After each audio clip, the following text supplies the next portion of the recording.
সর্বক্ষেত্রে যে জয়, সবাইকে যে হারাবার যে মনোভাব, হয়তো আমরা কিছুটা হারিয়ে ফেলেছি।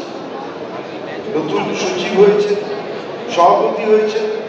আমার মনে হয় যে আজকের দিনে তো অনেক অনুষ্ঠান হবে, কিন্তু আজকে আমাদের শপথও নিতে হবে যে পল্টুদাকে সামনে রেখেই আবার সেই স্বমহিমায় স্বগৌরবে ইষ্টদলকে ফিরে আসতে হবে।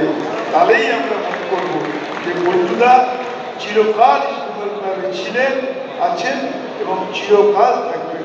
ইষ্টবেঙ্গল ক্লাব আর পল্টু দাস পরিপূরক হয়ে থাকবেন।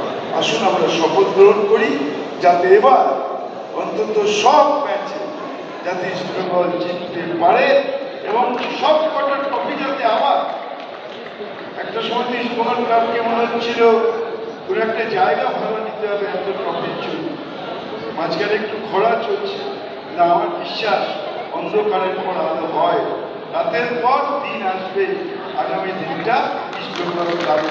আসুন সবাই ইষ্টবেঙ্গলের পাশে দাঁড়িয়ে, অনেক কষ্ট ইষ্টবেঙ্গল ক্লাব করেছেন, অনেক লড়াইয়ের মধ্যে দিয়ে, আমি সেই ক্লাব তৈরির লড়াই বলছি না, সংগ্রাম বলছি, সম্প্রতিকালে যে লড়াইয়ের মধ্যে দিয়ে তারা এসছেন, তারপরেও যে তারা দাঁতের দাঁত চেপে আজকে ক্লাবকে নিজের জায়গায় অটুট রেখেছেন, আমি সমস্ত কর্মকর্তাদের আমার অন্তরের অন্তঃস্থল থেকে অভিনন্দন জানাচ্ছি।